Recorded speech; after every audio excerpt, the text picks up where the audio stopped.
Pada tanggal 9 Maret 1942, pemerintah Hindia Belanda menyerah tanpa syarat kepada Jepang.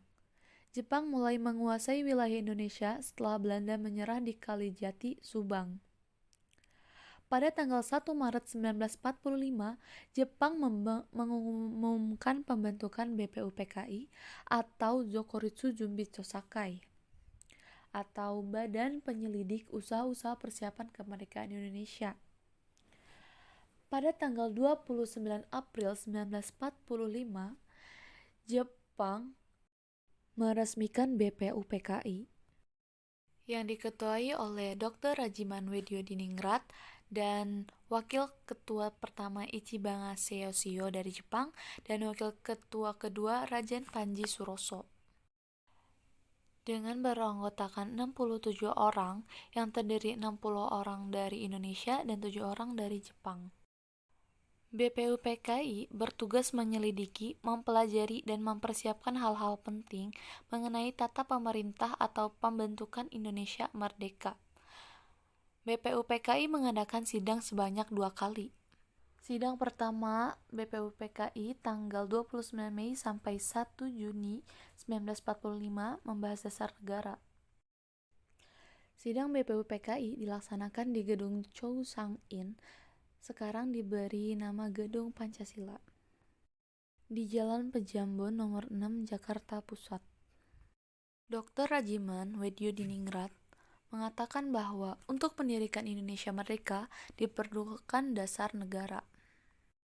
Pada sidang itu ada 3 tokoh yang ingin mengemukakan pendapat tentang dasar negara. Pada tanggal 29 Mei 1945, Muhammad Yamin mengemukakan pendapatnya, yang berisi yang pertama peri kebangsaan, yang kedua peri kemanusiaan, yang ketiga peri ketuhanan, yang keempat peri kerakyatan, dan yang kelima kesejahteraan sosial. Pada hari berikutnya, tanggal 31 Mei 1945, Mr. Supomo mengemukakan pendapatnya, yang berisi yang pertama persatuan, yang kedua kekeluargaan, yang ketiga keseimbangan lahir dan batin, yang keempat musyawarah, dan yang kelima keadilan rakyat. Selanjutnya Soekarno mengemukakan pendapatnya pada tanggal 1 Juni 1945 yang berisi yang pertama kebangsaan Indonesia, yang kedua internasionalisme atau peri kemanusiaan, yang ketiga mufakat atau demokrasi, yang keempat kesejahteraan sosial, yang kelima ketuhanan yang berkebudayaan. Usulan dari ketiga tokoh tersebut diterima dan ditampung oleh BPUPKI. Setelah melalui proses yang panjang, Pancasila ditetapkan pada tanggal 1 Juni 1945 yang diperingati sebagai hari lahirnya Pancasila.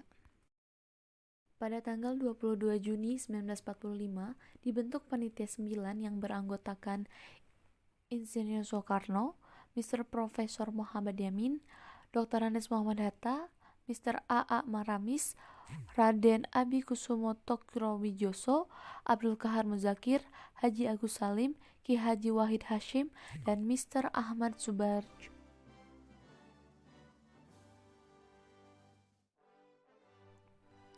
Panitia 9 berhasil merumuskan naskah rancangan pembukaan undang-undang yang dikenal dengan Piagam Jakarta. Adapun rumusan Pancasila yang termaktub dalam Piagam Jakarta yaitu: yang pertama, ketuhanan dengan kewajiban menjalankan syariat Islam bagi pemeluk-pemeluknya. Kedua, kemanusiaan yang adil beradab. Ketiga, persatuan Indonesia. Yang keempat, kerakyatan yang dipimpin oleh hikmat kebijaksanaan dalam permusyawaratan perwakilan. Yang kelima, keadilan sosial bagi seluruh rakyat Indonesia. Pada sidang PPKI tanggal 18 Agustus 1945, setelah merdeka, terjadi perubahan di sila pertama, yaitu ketuhanan dengan kewajiban menjalankan syariat Islam bagi pemeluk-pemeluknya diubah menjadi ketuhanan yang Maha Esa karena menuai kontroversi antar kalangan. Tidak semua orang di Indonesia beragama Islam. Ada yang beragama Kristen, Hindu, Protestan, Buddha, dan lain sebagainya.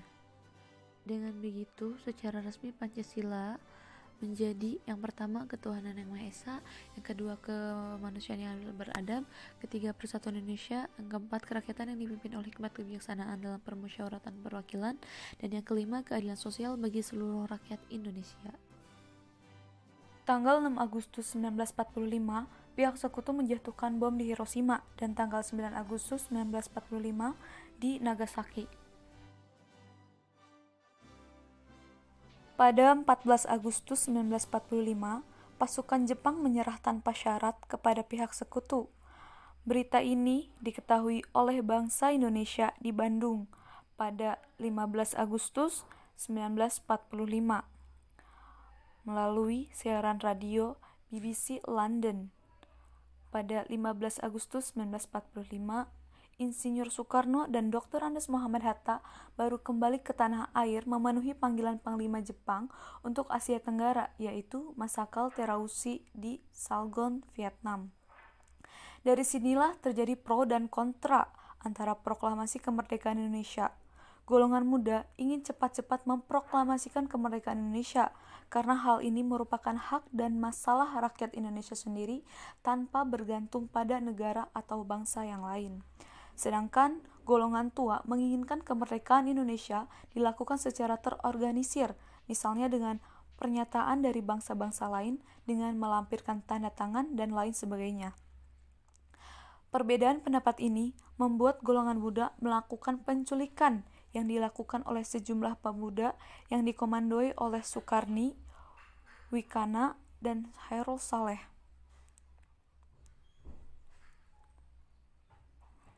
Dari perkumpulan Menteng untuk membawa Soekarno-Hatta menuju Rengas Dengklok pada 16 Agustus 1945 pukul 4 waktu Indonesia Barat supaya dapat menjauhkan Soekarno dari pengaruh Jepang. Saat itu di Jakarta terjadi pula rundingan yang sangat sengit antara Ahmad Subarjo yang mewakili golongan tua dengan Wikana yang mewakili golongan muda. Dan akhirnya tercapai kesepakatan bahwa proklamasi kemerdekaan Indonesia harus dilaksanakan di Jakarta. Akhirnya Soekarno dan Hatta dijemput di Rengas Dengklok untuk menuju rumah Laksamana Madya Tadashi Maeda di Jalan Imam Bonjol nomor 1 Jakarta.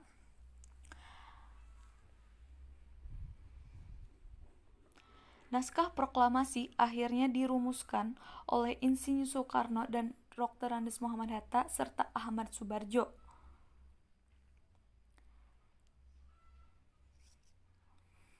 Naskah proklamasi diketik oleh Sayuti Melik sesuai dengan naskah yang ada setelah mengalami perubahan.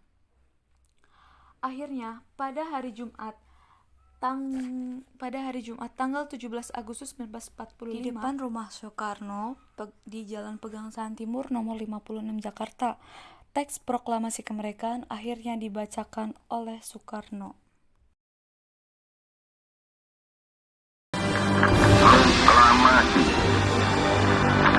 kami bangsa Indonesia dengan ini menyatakan kemerdekaan Indonesia. Hal-hal yang mengenai pemindahan kekuasaan dan lain-lain diselenggarakan dengan cara saksama dan dalam tempo yang sesingkat-singkatnya. Jakarta, 17 Agustus 1945, atas nama bangsa Indonesia, Soekarno.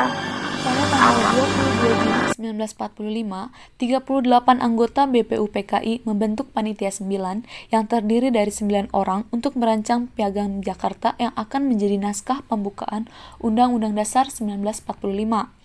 Setelah dihilangkannya dengan kewajiban menjalankan syariat Islam bagi pemeluk-pemeluknya, maka bagian naskah Piagam Jakarta menjadi naskah pembukaan Undang-Undang Dasar 1945 yang disahkan pada tanggal 18 Agustus 1945 oleh Panitia Persiapan Kemerdekaan Indonesia atau PPKI. Pengesahan Undang-Undang Dasar 1945 dikukuhkan oleh Komite Nasional Indonesia Pusat atau KNIP yang bersidang pada tanggal 29 Agustus 1945. Naskah Rancangan Undang-Undang 1945 disusun pada masa sidang kedua BPUPKI. Pada tanggal 18 Agustus 1945, dalam sidang tersebut menghasilkan sejumlah keputusan, yaitu yang pertama, mengesahkan rancangan undang-undang sebagai Undang-Undang Negara Republik Indonesia tahun 1945. Yang kedua, memilih Soekarno sebagai presiden dan Muhammad Hatta sebagai wakil presiden. Yang ketiga, untuk sementara, waktu tugas presiden dibantu oleh Komite Nasional Indonesia Pusat. Undang-Undang Dasar yang disahkan terdiri dari beberapa bagian, yaitu pembukaan Undang-Undang Dasar 1945 yang diambil dari Naskah Piagam Jakarta. Yang kedua yaitu batang tubuh Undang-Undang Dasar 1945 yang terdiri dari 16 bab, 37 pasal, 4 pasal aturan peralihan, dan 2 ayat aturan tambahan.